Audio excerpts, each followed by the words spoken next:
ज्योतिबा फुले, घरातील चूल व मूल सांभाळणारी मुलगी आज चंद्रयान 3 च्या यशस्वी मोहिमेमध्ये ज्या माऊलीच्या पुण्याईने सहभागी होते त्या पहिल्या महिला आदर्श शिक्षिका क्रांतीज्योती सावित्रीबाई फुले, ज्यांच्यामुळे मला इथे बोलण्याचा अधिकार मिळाला, ते राज्यघटनेचे शिल्पकार विश्वरत्न डॉक्टर बाबासाहेब आंबेडकर. पोराच्या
वर्ग जबरदस्त. माझ्या समोर बसलेल्या बालमित्रांनो, मी श्रेया अमोल मुंडे, माऊली इंग्लिश स्कूल कोरेगाव इयत्ता 4ची विद्यार्थिनी. आज 15 ऑगस्ट म्हणजे आपला स्वातंत्र्य दिन. स्वातंत्र्य दिनाच्या सर्वांना हार्दिक हार्दिक शुभेच्छा. एकदा एक राजा आपल्या प्रजेमध्ये फिरत असताना त्याला एक गरीब लोहार दिसतो. त्याची मेहनत ही जास्त होती, पण त्याला मिळणारे पैसे कमी होते. ते बघून राजाला वाटले, चला आपण या गरीब लोहाराची गरिबी दूर करू. म्हणून राजाने त्याला एक चंदनाची बाग भेट म्हणून दिली. तो लोहार खुश झाला. आणखी 1-2 वर्षांनी तो राजा फिरत असताना त्याला ती चंदनाची बाग दिसली. ती बाग उद्ध्वस्त झालेली होती, सुकलेली होती. ते पाहून राजा त्या लोहाराकडे गेला आणि त्याला म्हणाला, मी तुला चंदनाची बाग भेट म्हणून दिली होती, तू याचं काय केलंस?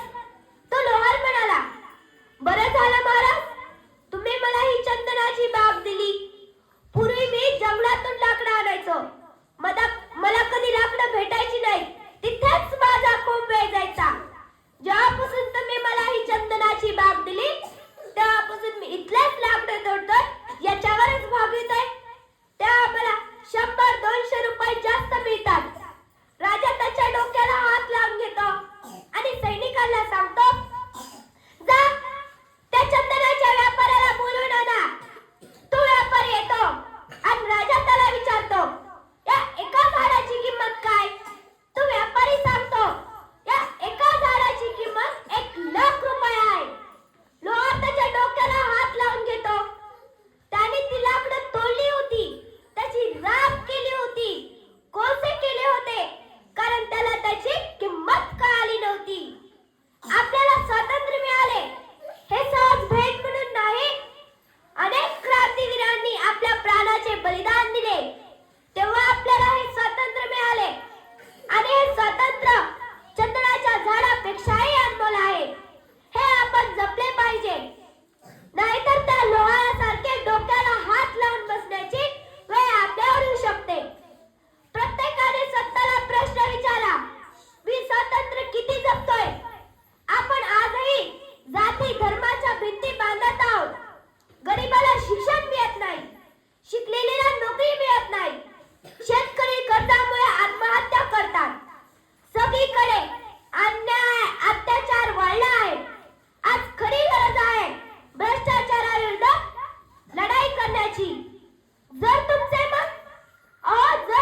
मन देशासाठी धडधडत नसेल तर ते मन काय कामाचे? मित्रांनो, झेंडावंदन करून नुसतंच थांबू नका. देशाचे चांगले नागरिक बना. देशासाठी काहीतरी चांगले करा आणि स्वतःला दररोज प्रश्न विचारा, मी देशासाठी काय केले? मी माझी मराठी कविता पाठ करत होते. आई माझ्या जवळ आली आणि मला म्हणाली, तू जशी तुझी कविता पाठ करते तसे मीही माझी कविता पाठ करत होते. मी आईला म्हणाले, तुला एखादी कविता पाठ आहे का? मला म्हणून दाखव बरं. आईने तिची कविता म्हणून दाखवली. शेतामधी माझी खोप, तिला बोराट्याची झाप, तिथं राबत कष्ट तो माझा शेतकरी बाप. लेतो अंगावरी चिंध्या, खातो मिरची भाकर, काळी उसाची पाचट, जगा मिळाया साखर. काटा त्याच्याच कापाई, काटा त्याच्याच कापाई, त्यानं काय केलं पाप, त्यानं काय केलं पाप. माझा शेतकरी बाप, उभ्या जगाचा पोशिंदा, त्याच्या बाई लिहिलेला रात दिस कामधंदा. कष्ट सारे त्याच्या हाती, दुसऱ्याच्या हाती माप. कष्ट सारे त्याच्या हाती, दुसऱ्याच्या हाती माप. ही कविता ऐकल्यावर माझ्या डोळ्यासमोर माझा शेतकरी बाप दिसला. कारण या कवितेतल्या बापाची कथा आणि माझ्या बापाची व्यथा मला सारखीच दिसते. माझ्या शिवाजी राजाच्या काळामध्ये माझा शेतकरी बाप सुखी होता.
होती.